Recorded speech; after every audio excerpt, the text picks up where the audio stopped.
G'day, listeners, and welcome back to another episode of our Thoughts segment.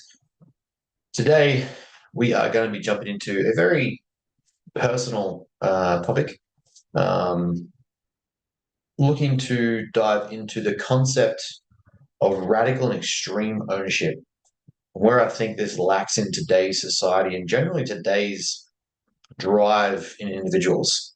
Obviously, also fresh mention to the Brotown Boys for a fresh touch up. It looks like on this angle, I've completely shaved the side of my head, but if you look, it is not the case.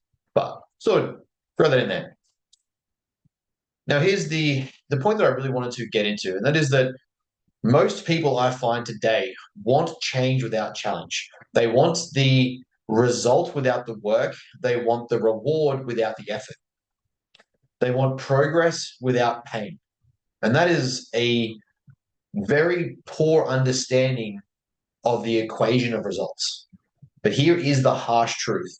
Until you own everything, you own absolutely nothing. And the moment you finally admit that you are the problem, that you are the reason that you aren't where you want to be, that you are at fault for the position that you're in, it is the same moment that you unlock the ability to, in fact, fix it. It's one of the most profound concepts that removes the paradox of lack of ownership. And that is that whilst you recognize the problem, you recognize the fault. By doing so, you recognize that the solution also resides in you at the same time that you recognize that the fault and the responsibility also resides in you.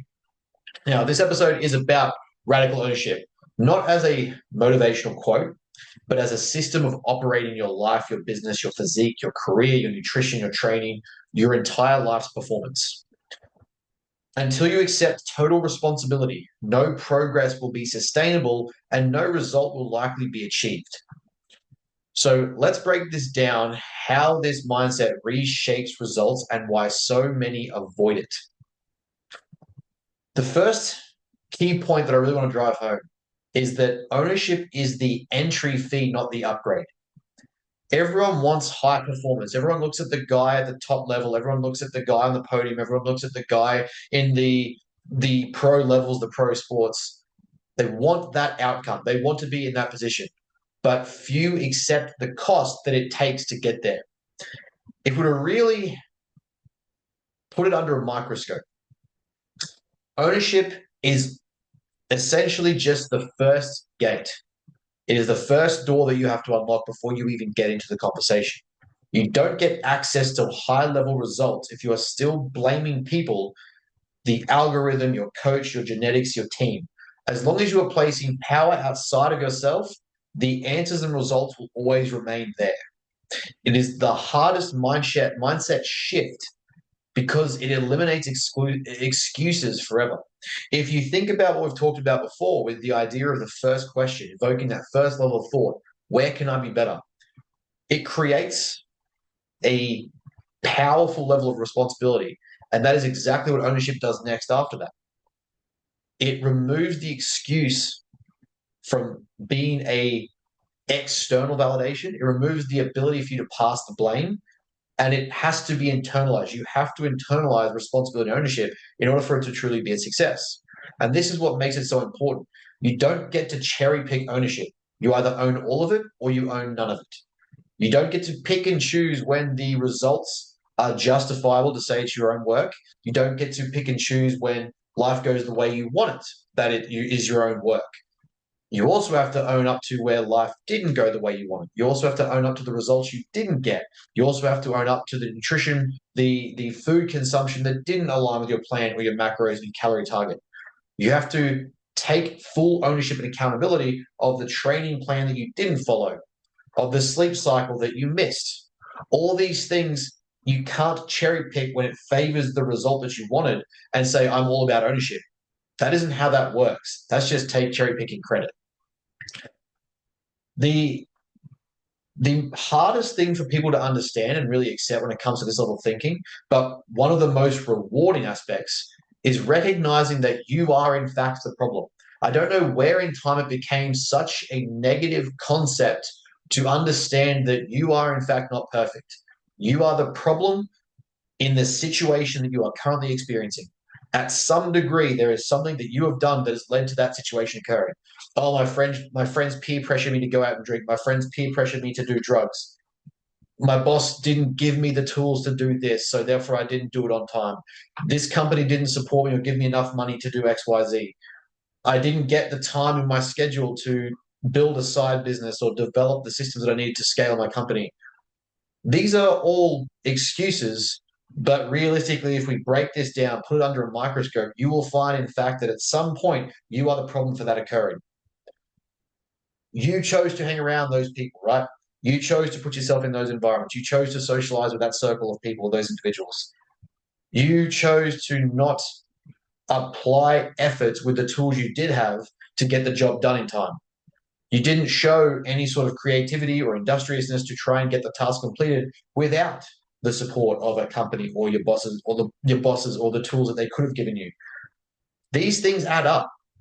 And that is what's most powerful about this is that the second you embrace this concept, the faster that you will get to the solution, which is that you have to take ownership. Every problem that persists is either something you created, you tolerated, or refused to address. And that isn't self-hate, it's not self-defeating, it's not negative talk. It is, in my opinion, the foundation or the first steps of positive self-talk, realistic introspection, and tactical awareness. If your life's not where you want it to be, it is because of the decisions you made or didn't make. That's it. That is realistically the crux of this point, as simple as it can be made. Is your body not changing the way you want it to? It's your consistency. Is your business not scaling the way you want it to? It's your systems. Your life is a mess. It is your standards and what you allow to take place and unfold. Friends don't believe you when you say you're on a diet. They are the boundaries that you aren't erecting. But the most important part of this is that also means that you are the solution. That's what's exciting. That's what people don't seem to understand. Is although it is a very harsh reality, it also means that you get to understand the solution to these problems are also within you. You are also the flip side to that scenario, to that equation. And that's what makes ownership, especially at this extreme level, why Jocko was so important in what he was saying. It makes it freeing.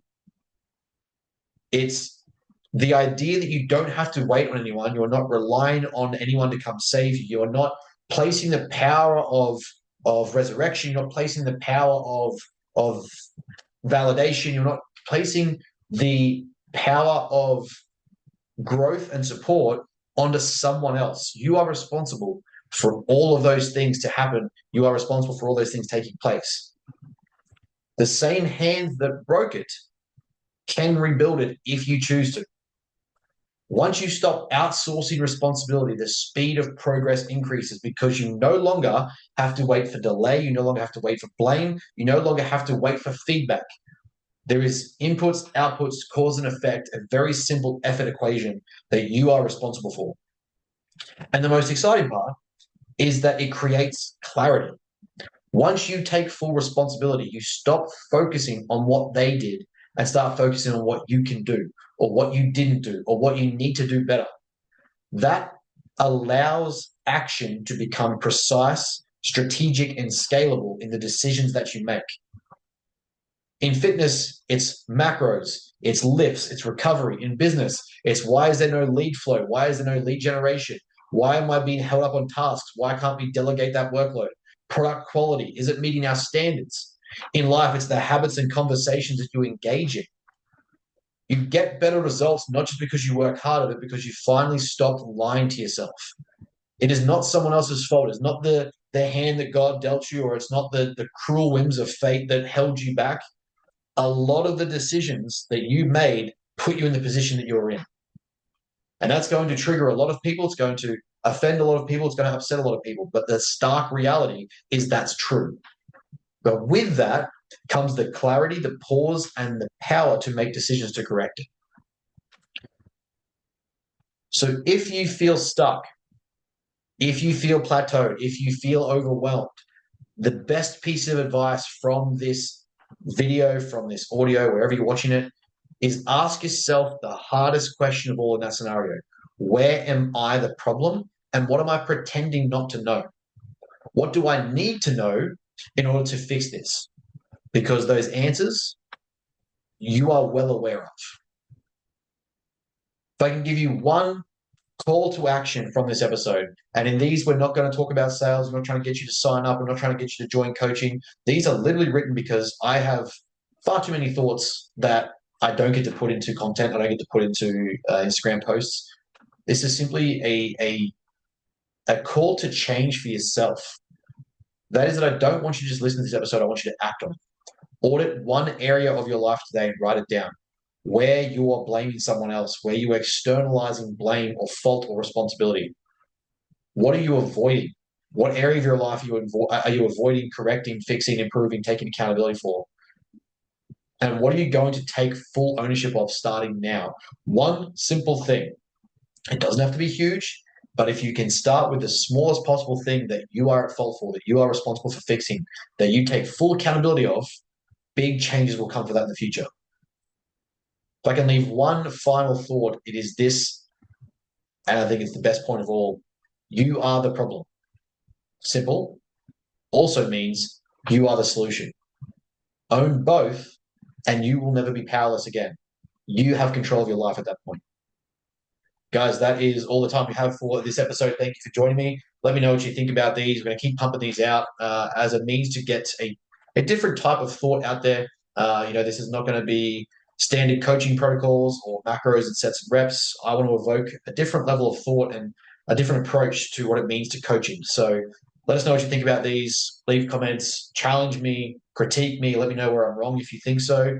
Again, it turns out critical thinking and open source debate means we are encouraging differences of opinion. But that is all we have for this episode. Thank you for joining us, guys, and we'll talk to you again soon.